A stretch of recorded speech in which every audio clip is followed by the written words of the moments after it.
welcome to another episode of Amiga Retro. Today's video will be relatively short.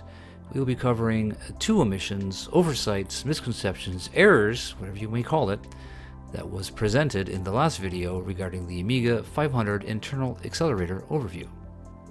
The first issue I would like to address was in regards to the 68020 versus the 68EC020 variants.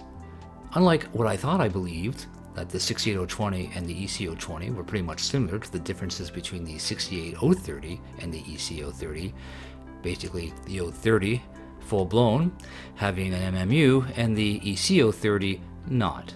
This, of course, was not the case.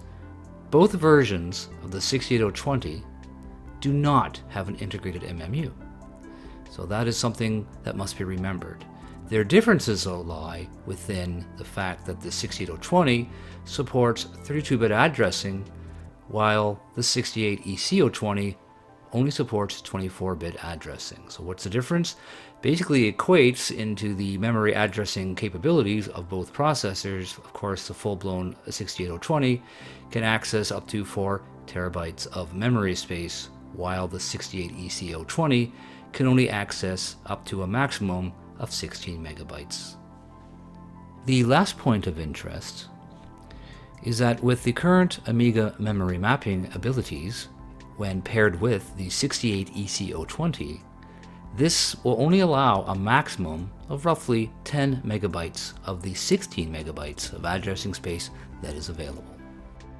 Here is a picture of a curiosity that I came across on the internet searching for information on the 68020. As you can see before you, this is definitely a unique looking card. It's also very rare. It is the Commodore A2620, which is of course the 68020 accelerator card for the Amiga 2000 line of computers.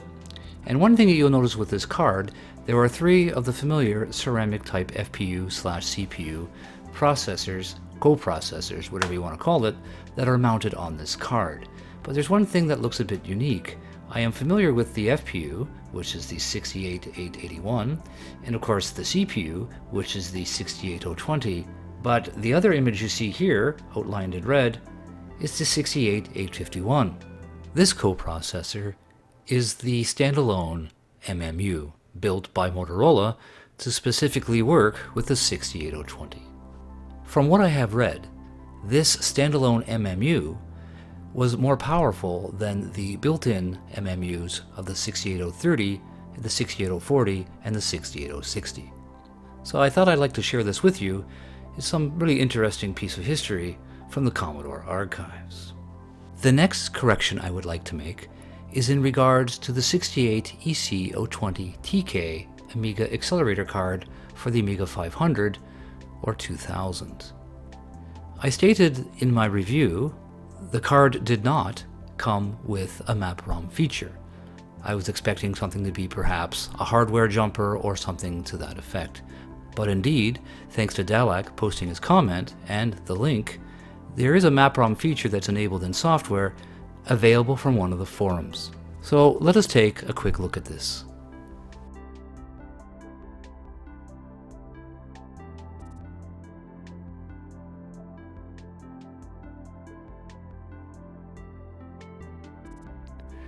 The other elephant in the room is the TK68EC020, and thanks to Dalek's comment on the last video, there is indeed a map-ROM utility for this card, so it'll enable Kickstart to be copied into 32-bit fast RAM, giving the OS core functions the accelerated performance that you desire.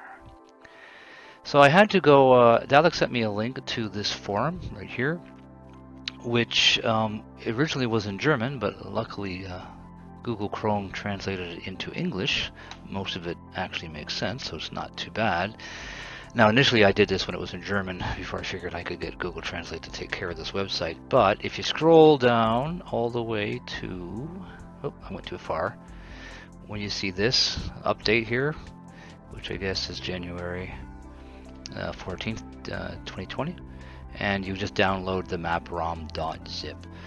And if I do that now, It opens it up here. You have two executables. You have the map ROM command, and you have the map ROM the warn command. I'm not sure exactly what this one does. Probably something to do with the way it's handled when you run a script by producing certain error levels. But that's the one that I use there. And that will map start your Kickstart ROM into FastRAM, and it also gives you the bonus of wait states for the IDE, so you can speed up your IDE performance if your interface and SD card is capable. So that'll be pretty much it for this video. The next video will be focusing actually on this card as well, the TK6080CO20, as well as looking at the Witcher 508i, both of them in detail, kind of maybe like a battle between the two of them, maybe some kind of video like that. And that should be it for the moment, and like always, thanks for watching.